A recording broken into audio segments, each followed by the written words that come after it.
Hello, everyone.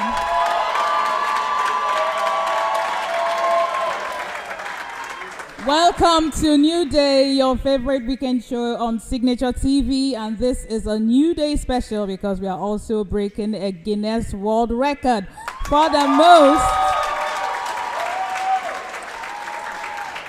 most interviews conducted in 12 hours. I will be your host, Dr. Chigi Chiagaram. And behind me, I'm going to quickly introduce our witnesses and our timekeepers. By my far right, is Barrister Edwin. Barrister, just wave your hand.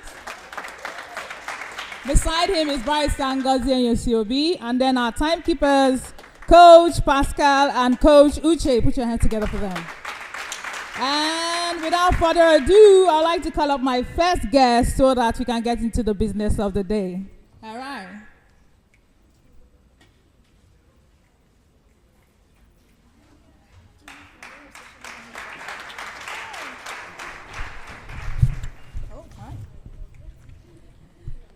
Hi, Jennifer. Thank you for joining us on the show. It's a pleasure. You look quite sporty. Thank you. All right, so tell us, what's your perception of social media as a whole? What's your perception? Do you think that the pros are much more than the cons, or the cons are much more than the pros? What's your general perception of social media? And please don't be biased because every Gen Z loves social media. So, okay, so just tell us from an unbiased point of view. Okay, as we all know that social media is a digital platform for connection and social networking, where people tend to share their life updates and families tend to engage based on people that don't live together. I can take myself as an example. My husband is not in Nigeria. So with the help of social media like Facebook, Instagram, and WhatsApp, we're able to communicate even with the distance. So in as much as Facebook now, the cons tends to trend more than the pros. But that does not mean that the good aspect of it does not outweigh the negative impact of it. For example, now when it comes to health sector, during COVID, for example, we're able to know what is happening in other parts of the world through social media, and we're able to take preventive measures by, I can remember that there was a 1-year whole lockdown where people stay on their, there was no social gathering, no burials, no weddings, because we're able to take preventive measures due to social media. We're able to know how severe the pandemic was. And now what is now reigning now is Lassa fever. In as much as we're hearing the occurrence in Lagos, but we on ourselves have known that Lassa fever is back and everybody's taking preventive measures. So in as much as there is cons and pros, but I believe that the positive aspect outweighs the negative aspect of it. Okay, so let's talk social media and relationships. Okay. How do you think social media has impacted relationships? Okay, I would say that social media have actually impacted many relationships, especially marriage. In as much as many homes were saved because of issue of childbearing. There are some women that cannot conceive naturally. That's when people started getting to know about IVF and surrogacy. So now, social media tends to save many homes and give many women privilege to be called a mother and to feel that emotion of being a mother, and not tend to destroy marriages. Instead, it helps to give many homes opportunity to hear a cry of a child in their homes, and even make the couples tend to not fall apart, because, like they said, the root of every marriage is childbearing. Yeah. Okay, so what's your take on cyberbullying? Because it has increased ever since social media became a thing. So what's your thought on that? Yeah, like for me, I don't like Twitter. I take Twitter as a platform for bullying. Like, people tend to talk rousy, like insult people. Yeah, cyberbullying has become a thing for people in terms of people tend to talk without even checking the person they are bullying, how the person can handle the emotional trauma that are given the person. For instance, there's this woman on Facebook, her name is Hate Tutorial. I love her because she tends not to take what people say about her to heart, because she had difficulty in conceiving naturally. So she gave birth to her third child now through IVF. Even with the cyberbullying and everything, she tends to handle it maturely and wisely. And with her story, she tends to also encourage others that might feel that society might isolate themselves from them in terms of bullying. So that's it. All right. So do you think people are giving out too much on social media, which is why they become targets for cyberbullying? I believe that social media is a kind of a deceiving platform in terms of I give out what I want people to know about. Like if I want to trend, I know what to do. So people tend to give out what they want the people to see or to look at. For instance, I cannot calculate my life with what I see on social media because they tend to put out what they want people to see or what they want people to know about.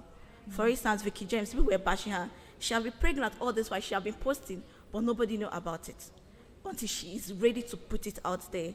So I believe that when people tend to do what they think will help them trend online, because now people follow the trend based on Jay-Z and all this stuff. People tend to follow the trend, know what is happening. So if I want to trend, I know the bad thing I will do that will involve me sharing some things I want people to see, not like what is happening in my life. Yeah. But I tend to just put it out there for people to just get to talk about it and think they know me. But it's just what I want to feed them. All right. Thank you so much for your time and for joining us on the show. Thank you, Liza.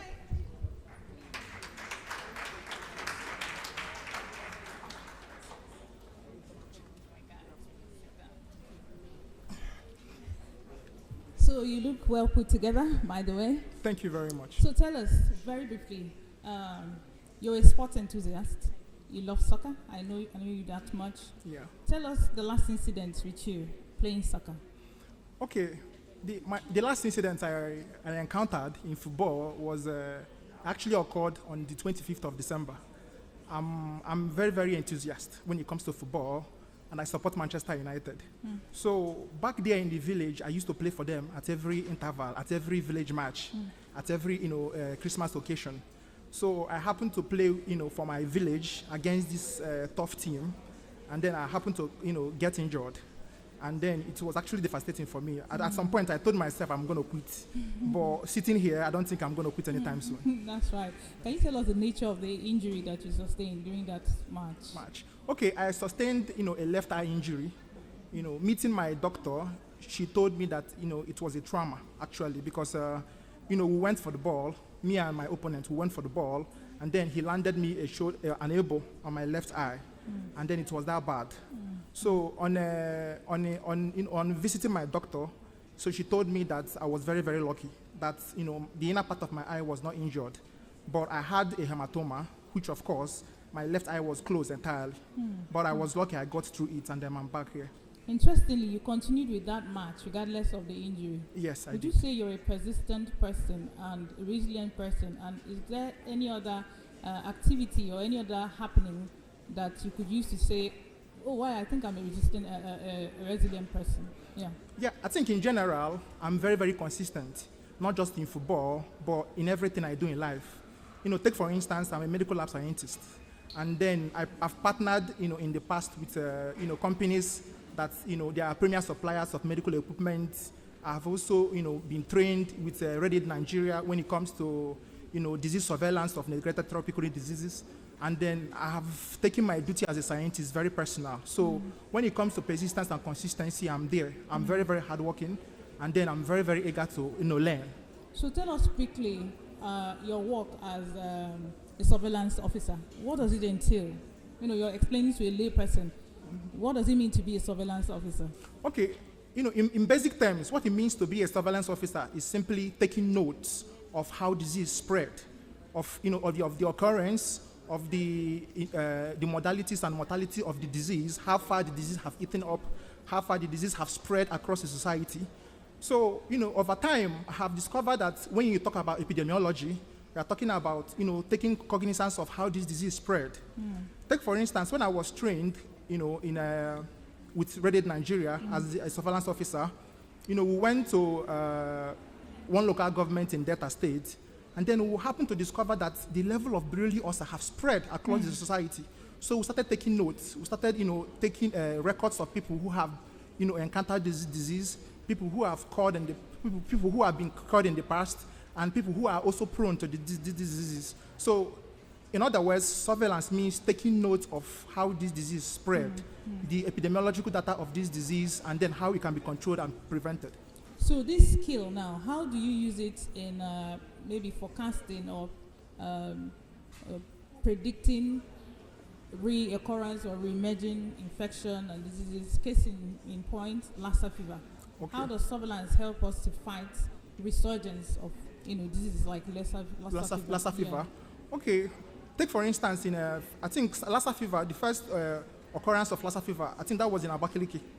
Okay, so the occurrence helps us to know the extent of the disease, because if we understand the extent of the disease, we can be able to retrace and be able to know how we can prevent the disease. So this surveillance gives you data. You can be able to know how many people that we are predisposed. Then from there, we can be able to estimate and then analyze, and with the data, we can be able to know how many people that can be cured in the future. So finally, before we let you go, how formidable is Nigeria's re-emerging disease database? How formidable is it? Because we're not really known to have very formidable databases, but when it concerns health, we expect more should be done. So how formidable is it? I think Nigeria is still a low income and a low medium and income country, and then a lot of organizations, especially non-governmental organizations, have been putting a lot of work out there. Even governmental policies has actually been out there, to enhance this disease surveillance, and of course, help to manage this disease. But we are not yet formidable enough, to fight these diseases, especially like Lassa fever and other virulent diseases. But I think so much has been done so far. Just like I said, Radiant Nigeria, they have been doing so well, in countering these neglected tropical diseases. But so far, I think we are not formidable enough. We still need to do more. Still need to do more. Thank you so much for your time and joining us on the show. Thank you very much.